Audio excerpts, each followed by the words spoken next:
제8장.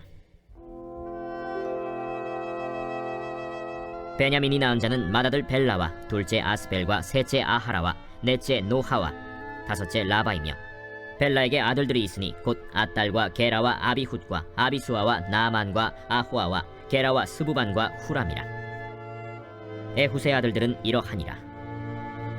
그들은 게바 주민의 우두머리로서 사로잡혀 마나핫으로 갔으니 곧 나만과 아히야와 게라이며, 게라는 또 우사와 아히훗을 낳았으며, 사하라임은 두 아내 후심과 바라를 내보낸 후에 모압 땅에서 자녀를 낳았으니, 그의 아내 호데스에게서 낳은 자는 요밥과 시비아와 메사와 말감과 여우스와 사갸와 미르마이니, 이 아들들은 우두머리이며, 또 그의 아내 후심에게서 아비둡과 엘바알을 낳았으며, 엘바알의 아들들은 에벨과 미삼과 세메시니, 그는 오노와 롯과 그 주변 마을들을 세웠고, 또 브리아와 세마이니, 그들은 아얄론 주민의 우두머리가 되어 그들이 가드 주민을 쫓아냈더라. 아히오와 사삭과 여레못과 스바디아와 아랏과 에델과 미가엘과 이스바와 요한은 다 브리아의 아들들이요, 스바디아와 무슬람과 히스기와 헤벨과 이스므레와 이슬리아와 요밥은 다 엘바알의 아들들이요, 야김과 시그리와 삽디와 엘리에네와 실르데와 엘리엘과 아다야와 브라야와 시므랏은 다 시므이의 아들들이요, 이스반과 에벨과 엘리엘과 압돈과 시그리와 하난과 하나냐와 엘람과 안도디아와 이브드야와 브누엘은 다 사삭의 아들들이요, 삼스레와 스하랴와 아달랴와 야아레시아와 엘리야와 시그리는 다 여로함의 아들들이니 그들은 다 가문의 우두머리이며 그들의 족보의 우두머리로서 예루살렘에 거주하였더라. 기브온의 조상 여이엘은 기브온에 거주하였으니 그 아내의 이름은 마가며 장자는 압돈이요, 다음은 술과 기스와 바알과 나답과 그돌과 아히오와 세겔이며, 미글롯은 시므아를 낳았으며 그들은 친족들과 더불어 마주하고 예루살렘에 거주하였더라. 넬은 기스를 낳고 기스는 사울을 낳고 사울은 요나단과 말기수아와 아비나답과 에스바알을 낳았으며, 요나단의 아들은 무리바알이라. 무리바알은 미가를 낳았고 미가의 아들들은 비돈과 멜렉과 다레아와 아하스이며, 아하스는 여호아따를 낳고 여호아따는 알레멧과 아스마웻과 시므리를 낳고 시므리는 모사를 낳고 모사는 비느하를 낳았으며, 비느하의 아들은 라바요, 그의 아들은 엘르아사요, 그의 아들은 아셀이며, 아셀에게 6 아들이 있어 그들의 이름은 이러하니 아스리감과 보그르와 이스마엘과 스아랴와 오바디아와 하나니라. 아셀의 모든 아들이 이러하며 그의 아우 에색의 아들은 이러하니 그의 맏아들은 울람이요, 둘째는 여우스요, 셋째는 엘리벨렛이며, 울람의 아들은 다 용감한 장사요, 활을 잘 쏘는 자라. 아들과 손자가 많아 모두 150명이었더라. 베냐민의 자손들은 이러하였더라.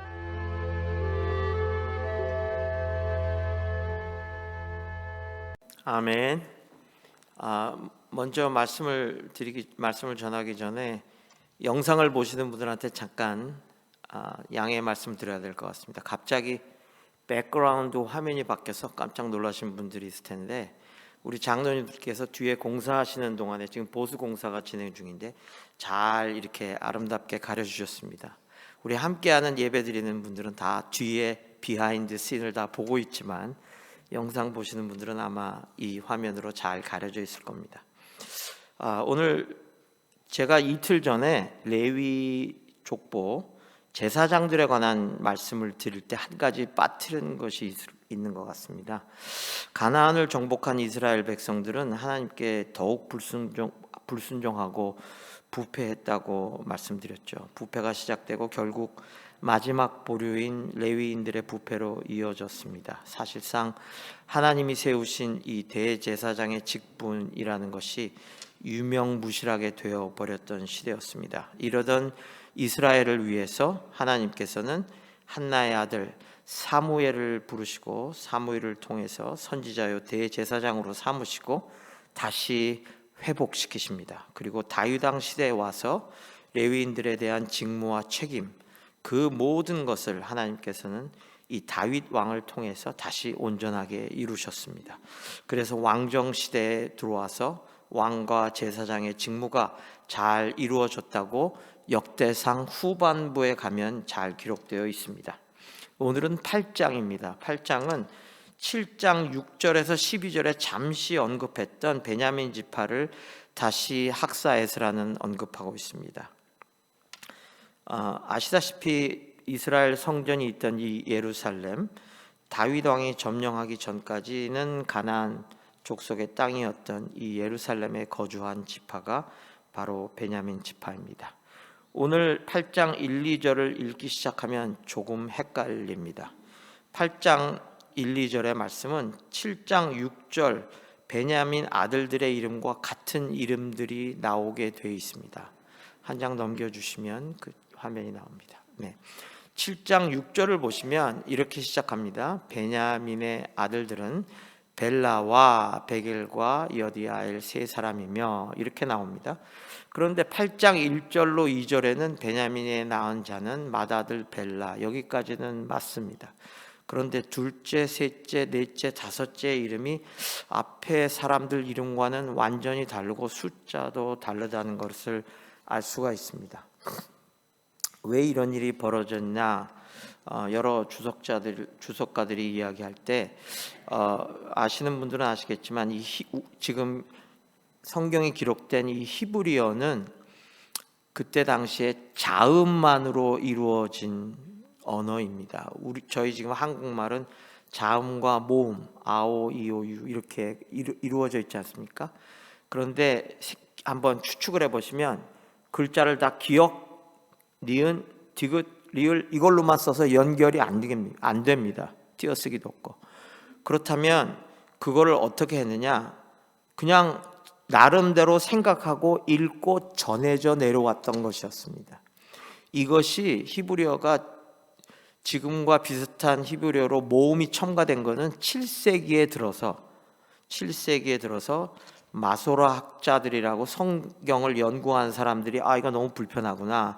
그래서 이제 모음을 집어넣어서 이루어진 겁니다. 그래서 조금의 차이가 날 수 있습니다. 그러나 여기 나오는 이름의 차이를 보시면 아시다시피 좀 많이 차이가 나죠. 또 숫자도 차이가 나니까 더 그렇습니다. 또 한 가지 이유는 그때 지금 여기 성경에 나와 있는 아들, 자손, 아버지 이런 의미가 지금 우리가 생각하는 아들, 자손 이런 의미는 아니었다라는 견해가 많습니다. 즉 아들이라고 얘기했을 때 손자도 아들이라고 부를 수도 있었고 그 단어 자체가 불분명하지 않다고 얘기를 합니다. 그래서 자손이라고 했을 때 내 자손이냐 친척이냐 다 포함됐을 수도 있다, 이런 개념이 있다고 합니다. 저도 잘 모르지만 그래서 그렇게 이해해 주시면 조금 더 이해가 쉬울 것 같습니다. 8장에 말씀드린 대로 전반부는 이제 넘기셔도 되겠습니다.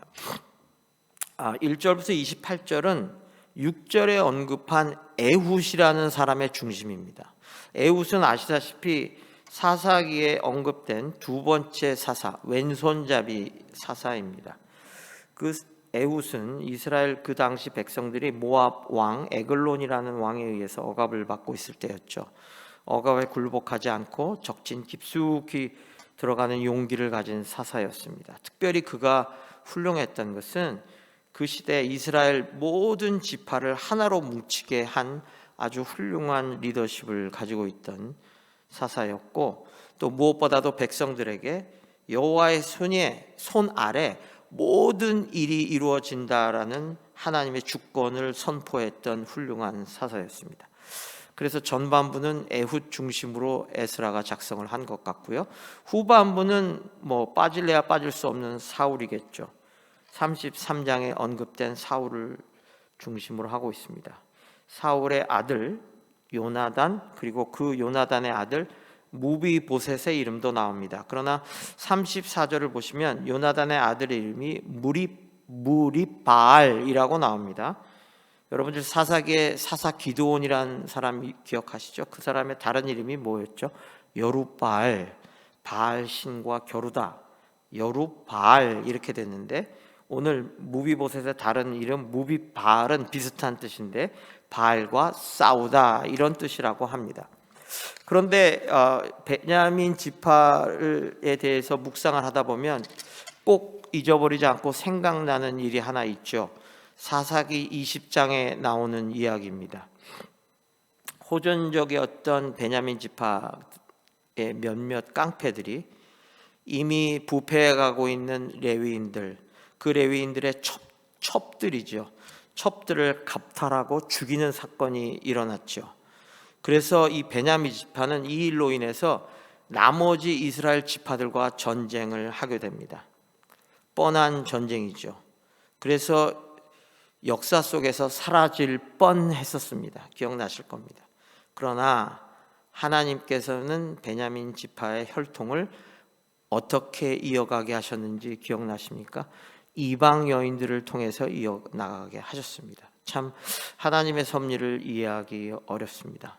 더 이해하기 어려운 것은 그 이후에 하나님께서는 왕을 세워달라는 이스라엘 백성들의 요구를 듣고 허락하실 때 초대 왕 사울을 어디서 선택하셨냐?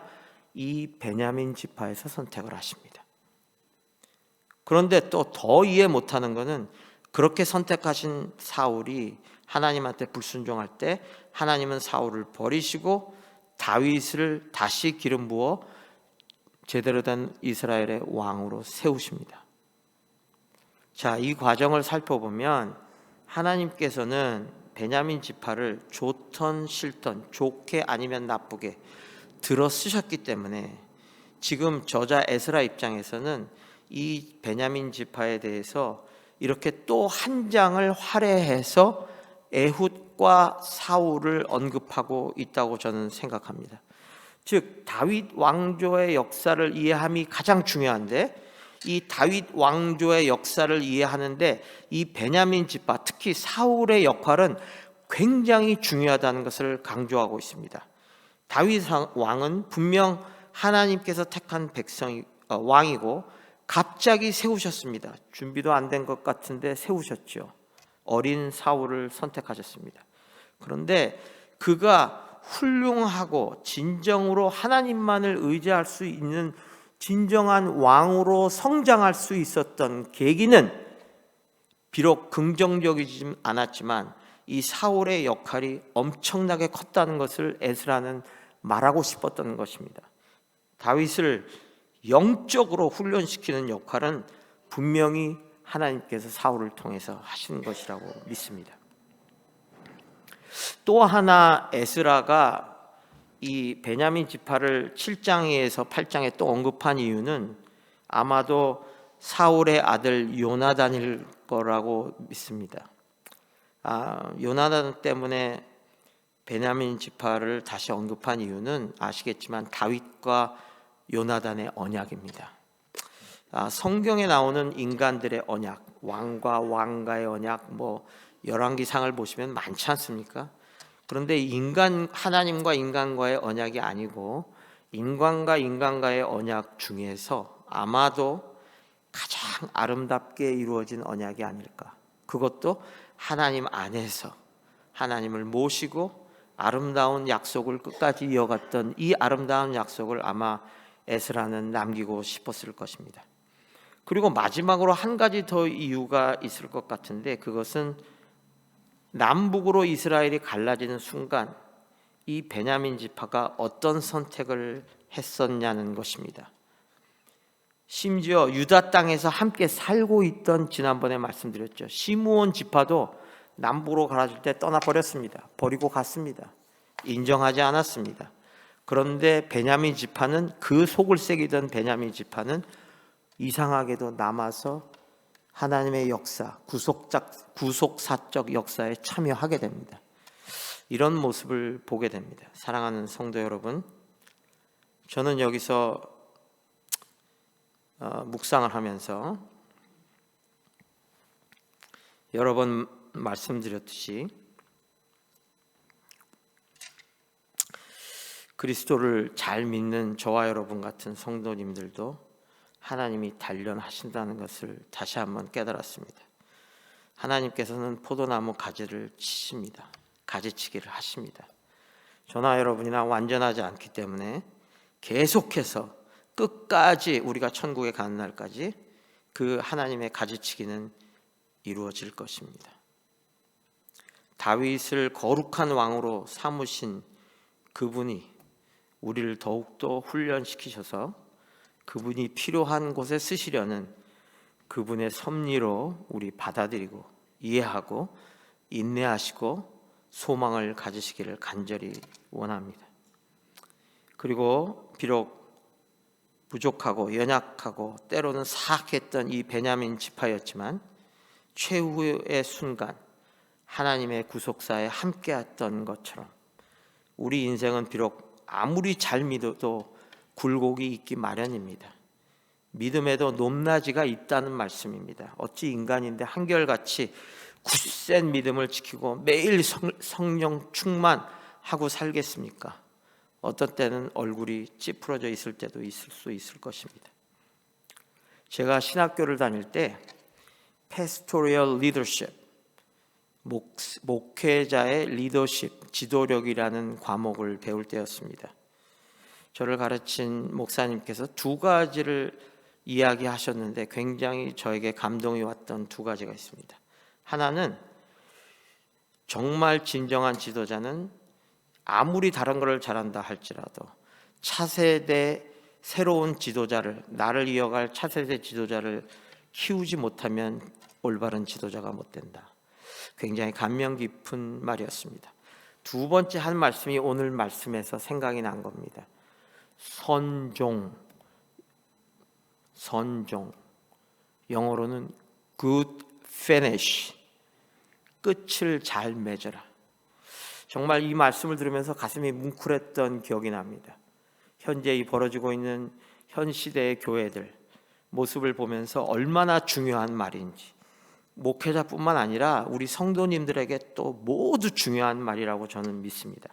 우리가 주님을 만나서 천국에 가는 그날까지 우리는 그 피니시를 향해 달려가야 됩니다. 아무리 잘했어도 마지막이 그 피니시가 되지 않으면 아무 의미가 없습니다. 주님만 붙들어야 됩니다. 사탄 마귀는 우리 그날까지 저희들을 흔들 것입니다. 끝까지 흔들 것입니다. 왜냐? 저희들이 주님을 붙잡으면 붙잡을수록 그들은 우리의 그 붙잡음을 놓게 하기 위해서 더욱더 크게 흔들 겁니다. 그러나 하나님만 바라보십시다. 주님만 바라보시고 I'm gonna finish well, good finish를 하겠다라는 믿음으로 우리 하루하루 보내셨으면 좋겠습니다. 훗날 천국에서 주님을 만났을 때 주님께서 오 사랑하는 내 아들아 내 딸아 정말 수고 많이 했구나. 이제 여기서 나와 같이 편안하게 지내자꾸나. 그 말씀을 기대하면서 사랑하는 성도님과 제가 믿음을 온전히 지킬 수 있는 사람들이 되기를 간절히 소망하면서 또 한 가지 중요한 건 이 버틸 수 있는 믿음, 이 버틸 수 있는 힘도 주님께서 주심을 믿고 이 시간 새벽 무릎 꿇어 기도하며 주님께 그 힘을 구하십시다. 오늘은 수요일입니다. 오세아니아 아시아 또 호주의 한진구 최현실 또 OMS의 최춘호 목사님, 일본의 마크 레이첼 선교사님, 이상훈 장미숙 선교사님을 위해서 기도해 주시고 또 본교회를 위해서 특별히 오늘 저녁 때 오실 남 목사님 위해서도 기도해 주시고 또 사랑하는 교회를 후임으로 담임하실 훌륭한 목사님을 위해서 기도해 주시고 여러 교육자들과 교회 리더십 그리고 모든 성도님들의 영육간의 강건함을 위해서 우리 주님의 이름 한번 부르시고 함께 오늘 뜨겁게 기도하시는 하루 한 시간 되시기 바랍니다. 주여